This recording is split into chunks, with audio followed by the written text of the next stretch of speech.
சென்னையில் மாபெரும் அயலக தமிழர் தின விழாவை அமைச்சர் உதயநிதி ஸ்டாலின் தொடங்கி வைத்து பார்வையிட்டு வருகிறார். அதன் காட்சிகளை பார்க்கலாம்.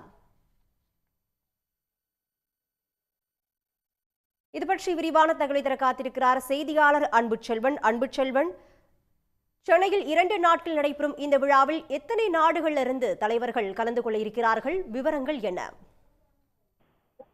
தமிழர்கள் உலகம் முழுவதும் இருக்கிறார்கள். அந்த உலக தமிழர்களை ஒருங்கிணைக்க வேண்டும். அவர்களுடைய கோரிக்கைகளுக்கு செவிசாய்த்து அவர்களுக்கான நலத்திட்டங்களும் செயல்படுத்தப்பட வேண்டும். மேலும் அவர்கள் தமிழர்களுக்கான பங்களிப்பையும் செய்ய வேண்டும் என்ற அடிப்படையில் தான் ஒரு குடையின் கீழ் கொண்டு வருவதற்காக தொடர் நடவடிக்கைகளை தமிழக அரசு மேற்கொண்டிருக்கிறது. அதன் அடிப்படையில் தான் அயலக தமிழர் தினம் 2024 கொண்டாடப்படுகிறது. சென்னை நந்தம்பாக்கத்தில் இருக்கக்கூடிய வர்த்தக மையத்தில் இந்த கொண்டாட்டமானது 2 நாட்கள் நடைபெற இருக்கிறது. அதிலும் குறிப்பாக பல்வேறு அமர்வுகளும் ஏற்பாடு செய்யப்பட்டிருக்கிறது.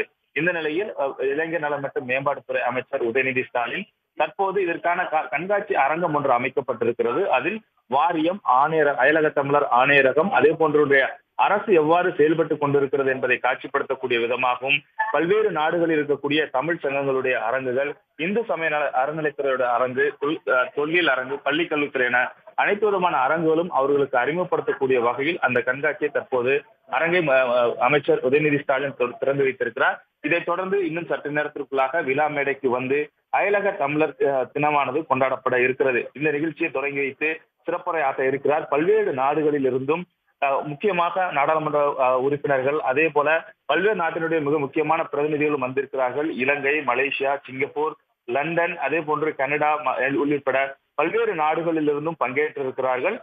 மிக முக்கியமாக இந்த நிகழ்வானது இன்றும் நாளையும் நடைபெறுகிறது. இன்று அமைச்சர் உதயநிதி ஸ்டாலின் தொடங்கி வைக்கிறார். நாளை விழா பேருரையாக முதலமைச்சர் மு.க.ஸ்டாலின் பங்கேற்று விழா பேருரை நிகழ்த்தவும் திட்டமிடப்பட்டிருக்கிறது.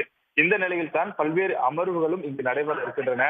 இந்த அமர்வுகளை பொறுத்தவரை வணிகத்தில் தமிழர்களுடைய செயல்பாடுகள் எவ்வாறு இருக்கிறது, அதே போன்று தமிழர் தொன்மை எவ்வாறு இருக்கிறது உள்ளிட்ட பல்வேறு அரங்குகளும் ஒவ்வொரு நிகழ்வாக ஏற்பாடு செய்யப்பட்டிருக்கிறது.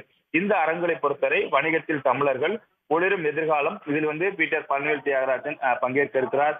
அதே போன்று நாடாளுமன்ற உறுப்பினர் கலாநிதி வீராசாமி அயலக தமிழர்களுக்காக தமிழர்களுடைய அரசு எவ்வாறான செயல் திட்டங்களை செய்து கொண்டிருக்கிறது என்றும், வணிகத்தில் தமிழர்களுடைய வாய்ப்பும் வளர்ச்சியும் எவ்வாறு இருக்கிறது என்று தொழில்துறை அமைச்சர் டிஆர்பி ராஜா அந்த அமர்வில் பங்கேற்று பேச இருக்கிறார்.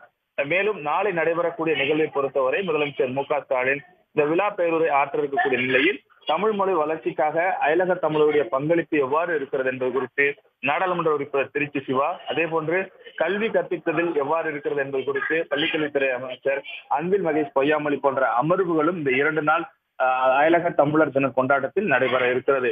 தொடர்ச்சியாக தமிழர்களுடைய நலனை காப்பதற்காக தமிழ்நாட்டில் மட்டுமல்லாது உலகம் முழுவதும் இருக்கக்கூடிய தமிழர்களையும் ஒரு குடையின் கீழ் கொண்டு வந்து செயல்பாடுகளை முக்கியத்துவம் கொடுக்க வேண்டும் என்ற அடிப்படையில் தான் தொடர்ந்து தமிழக அரசு கடந்த 3 ஆண்டுகளாக அயலக தமிழர் தினம் கொண்டாடி வருவதும் குறிப்பிடத்தக்கது.